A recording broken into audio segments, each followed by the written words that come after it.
NBA and the NHL playoffs are off and going right now, and if there's anything that I could say about either, it's the fact that we know nothing.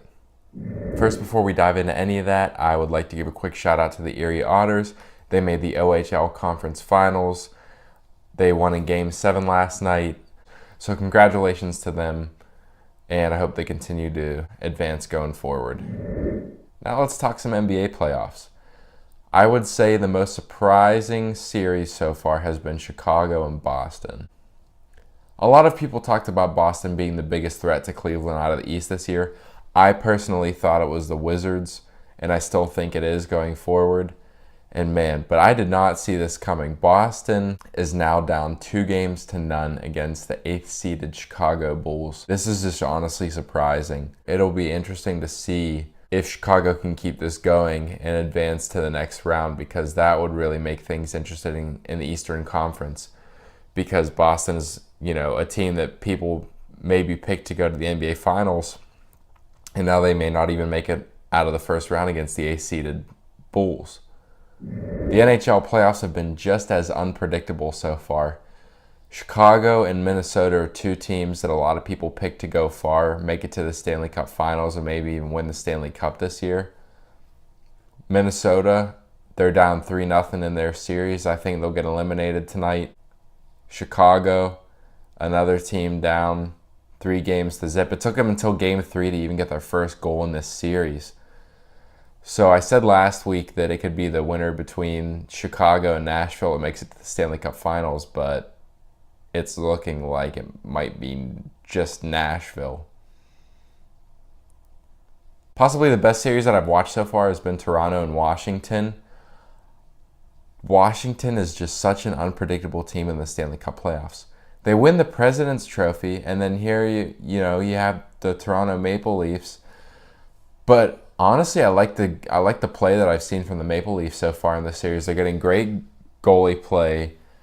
They're just a young, fast team, maybe a little bit faster of an edge than Washington. They just really want it right now. So I love how Toronto's been playing.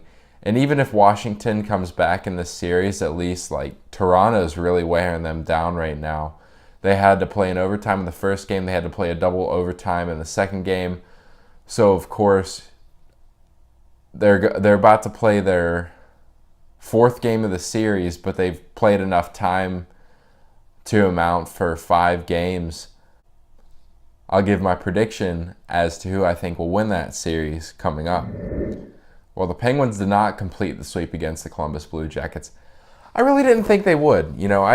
I said last week Pens in 5 or 6. I'm thinking it'll be 5. I think they'll take care of things tomorrow at home, close out the series in 5. Columbus, they made a couple roster changes. They also lost Werenski for the rest of the playoffs after taking that puck to the face. They decided to bench Scott Hartnell and Scott Harrington. I mean, the moves that they made and the play that they got from their team, really made the Penguins fight in that game. Fleury also had a couple problems with controlling the pucks. He let up some rebounds. I'll talk more about the goalie situation coming up. I said Trevor Daley and Olli Maatta could be really impactful in this series and going forward in the Stanley Cup playoffs. They've been the most played pairing out of the whole team. Out of all the defensemen they have, those Trevor Daley and Olli Maatta have gotten the most amount of playing time. So obviously, Mike Sullivan really trusts those two guys, and they've honestly been getting better as these games have gone on, and so it's really great to see things progressing for them, and I hope it just continues as they go on in the playoffs. Those two playing on top of their game could be huge. With Letang being out, you obviously need as much production as you can get out of the guys that you have. Having all 6 guys play great. I mean, Ron Hainsey got his first goal of the playoffs in this series, so great for him, and I'm looking forward to the Penguins hopefully getting it done tomorrow night at home. And I'm sure many of you have heard Starling Marte tested positive for performance-enhancing drugs, because why would anything bad happen to the Pirates? We've only lost Jung Ho Kang this season. Austin Meadows isn't doing that great in the minors. Tyler Glasnow, a couple shaky starts so far. But things are great. It's nothing out of the ordinary. Starling Marte, all first offenders get 80 games suspension. So he'll be back, I believe it is July 18th against the Brewers. That'll be the first game that he could play with the team again. The other unfortunate part is that he also will not be available to play for the Pirates in the playoffs if they make it. So essentially they get him back mid-July. He can help them make it to the playoffs, but if they make it to the playoffs, they can't play him. So they're going to lose him for 80 games and the postseason too, and that's really going to affect things going forward, I think. Pitt wrapped up spring football with their blue-gold game this past weekend. There aren't a whole lot of things you could take away from spring football. I mean, you don't have all your freshmen yet, and this year they have a great freshman class coming in, so I think there's a handful of guys that could play this coming season that you didn't get to see this past weekend. Some things that I drew away from that, though, is that Quadri Henderson showed that he's still fast, still hard to take down. He's just an awesome playmaker. And they did show that at least that they'll still use him in the run game as well as the pass game. I think you'll see more of him in the pass game this year. He's like a Deshaun Jackson guy. Deshaun Jackson is a really fast wide receiver in the NFL that they could just send him downfield and he would draw coverage away from the other receivers. Steelers do a lot of that with Antonio Brown as well. I think Henderson can be that guy that, because Jester Weah is obviously going to be their primary receiver, and I think if you have Henderson just bolting up the field, obviously people are going to put a focus on him as well because, like I said, he's a great offensive weapon. So if he's able to just, if they're just able to send him over the top and draw some coverage off of Jester Weah and the other receivers, I think that could prove to be huge. I think he will be a huge receiving weapon too, obviously, but just having that guy out there on the field keeps defenders away from other guys, I believe. Jester Weah, Aaron Matthews, and Quadri Henderson will be the top three receivers. I also think Trey Tipton will get some playing time. And Maurice French is another guy, real quick on his feet, real fast. I think they'll use him in the sweep game like they do with Henderson. Max Brown, other than his final drive where he took the team down the field, on a touchdown drive through a nice touchdown to Trey Tipton. Really didn't see much from him, yet of course I wouldn't read too far into it because he didn't have any of his starting receivers with him, and those are the guys that he's worked with the most since he's gotten to Pitt. Ben DiNucci also completed all 5 of his passes, and freshman quarterback Kenny Pickett, he had 36 passing yards and 35 rushing yards from what I read. So, I mean, if anything is proven in this spring game, it's the fact that their quarterback room is deep this year. Having 4 quarterbacks, at least, that they can rely on, that would be huge for them this coming season and going forward. I really have high hopes for the team this year. Their schedule's not as tough as last season, but their schedule is still pretty tough. They have to play at Penn State on the road and then come home the following week and host Oklahoma State. So that's going to be a tough 2-game stretch. They need to at least split that. So glad to see that Penn State is honoring their Big Ten championship team in that game against the team that is not their rival. Got kind of a variety of questions for the Stick to Sports social media segment. So let's get going. All right, we have Drew back again this week, and Drew asks, does the Milwaukee Bucks star player Giannis Antetokounmpo have a chance to be one of the best in the game? Well, Drew, I believe that he will at least be a star. He's young, he's tall, he has a large wingspan, huge hands, and he just has an unbelievable skill set for someone of his size. So he's definitely a scoring threat. He's definitely going to be hard to stop. They're playing a series against the Toronto Raptors right now. That series is 1-1. But he's really stepped up huge. And I think I thought Toronto, coming into the playoffs this year had a pretty decent roster. And I don't think Milwaukee's roster is as talented yet. Both games so far, they split them, but Milwaukee's taken them to the wire in both. So he's at least going to be a star player in the league going forward. Whether he'll be one of the best in the game or not, you never know. But everything that he's shown so far shows that he can be. He has the potential to be. He just has to keep working hard, and I do think he could be. Our next question comes from Augustine, and he asks, how do you think the Caps and Maple Leafs series is going to end? Leafs in 6, Leafs in 6, Leafs in 6, Leafs in 6.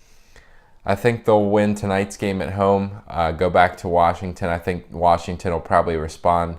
And then, Toronto's back, game 6, home ice, get it done, on to the next round.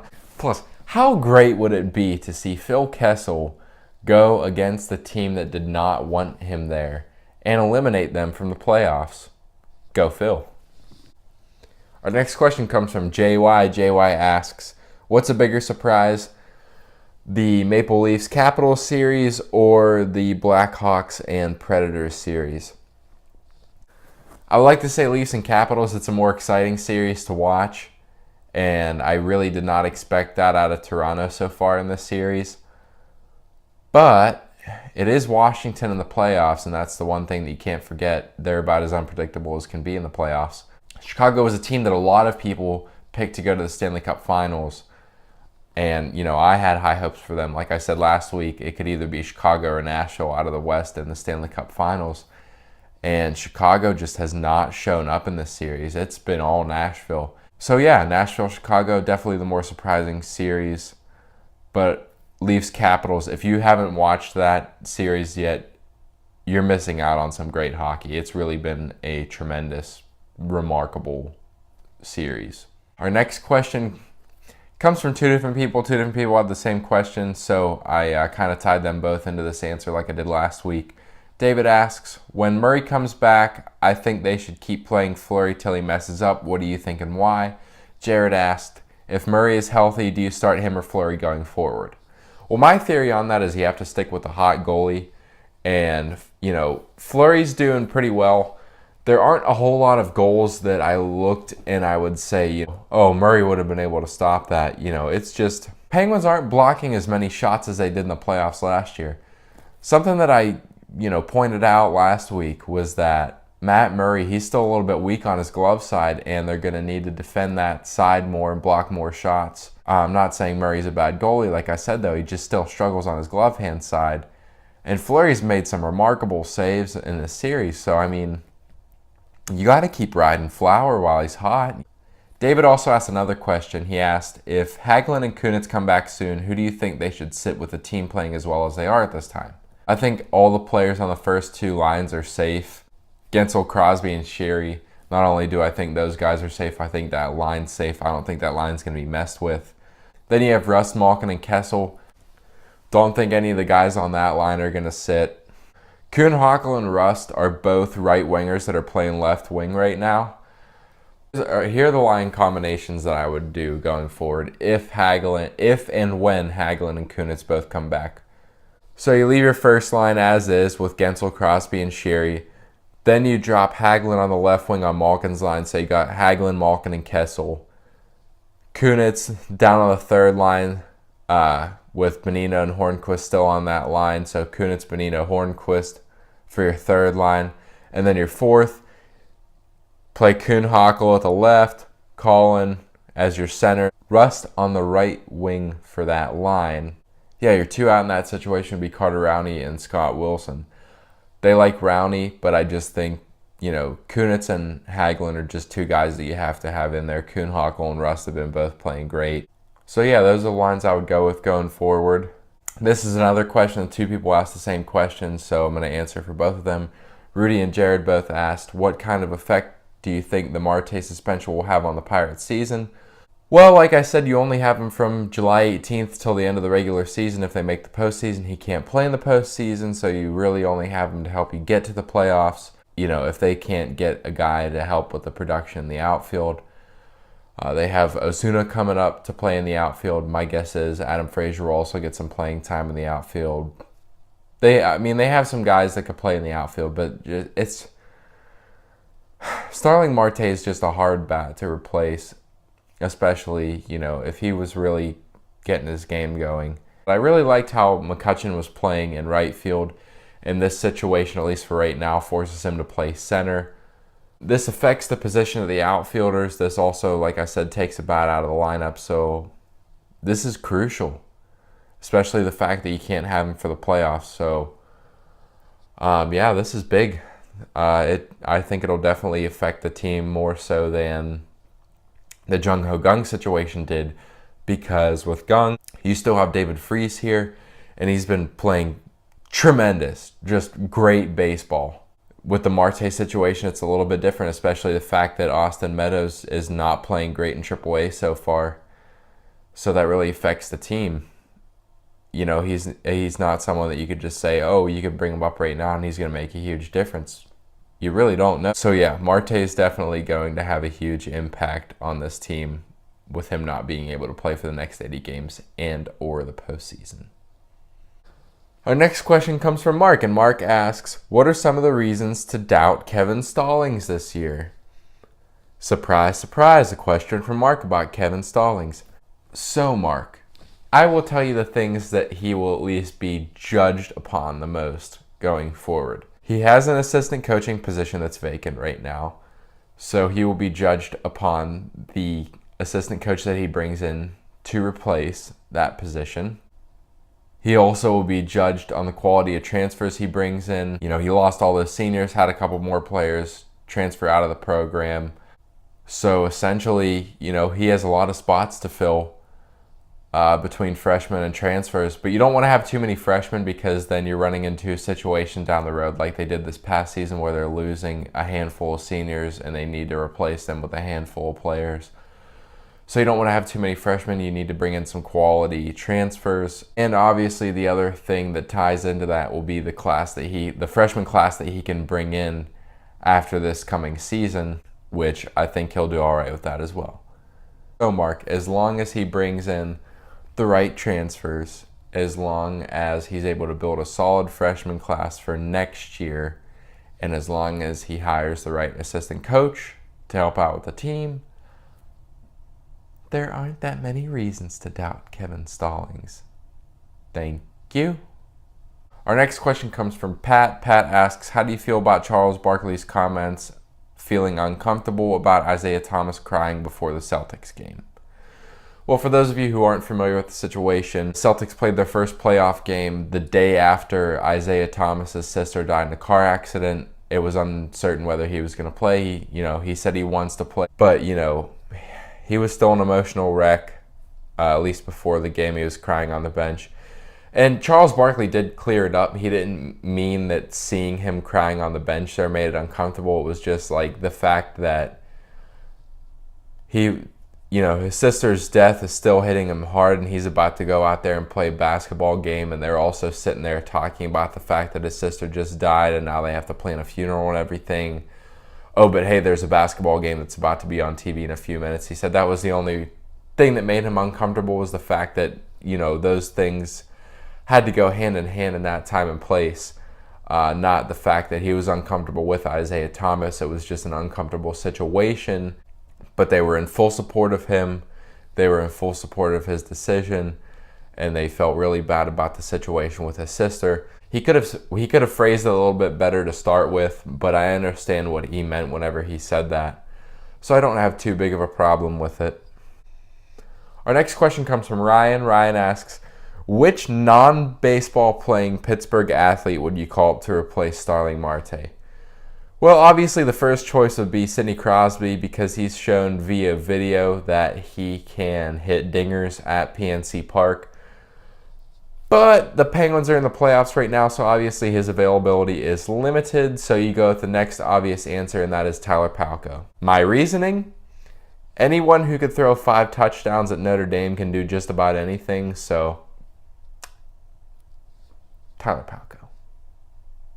Our final question this week comes from Cam. Cam asks, should the Steelers make a move to trade for Malcolm Butler, or is that far-fetched since Bill Belichick knows the Steelers need a better secondary to beat them?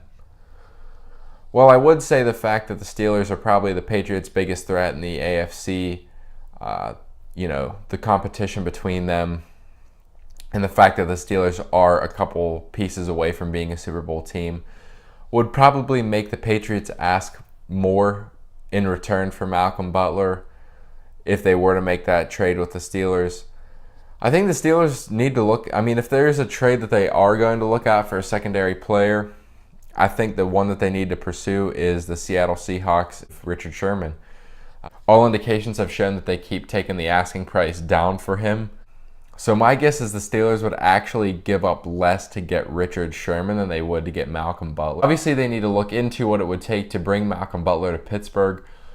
But I think if they're going to make a trade for a corner, they should probably look at Richard Sherman and the Seattle Seahawks first and see what it would take to bring Sherman to Pittsburgh. I think that could end up being a more beneficial trade. Do I think it would be stupid for the Steelers to try to make a trade for Malcolm Butler? No. I do think they would end up giving up less to get Richard Sherman, so I think they should just pursue that instead if they are going to pursue one of those. Well, it's pretty hot on set right now. I'm not going to lie to you. I'm a little bit sweaty, and I've had a lot of fun with you guys this week, though. Want to give one more quick shout out to Mark for this awesome Erie Seawolves hat that was a birthday gift from him. Also, I want to give a quick shout out to my uncle that gave me this microphone to use on set. So thank you to everyone for watching again this week, and I'll see you. Today's show is brought to you by Shaw's Bait Company. For more information, please visit their Facebook page. Phil Kessel is a Stanley Cup champion.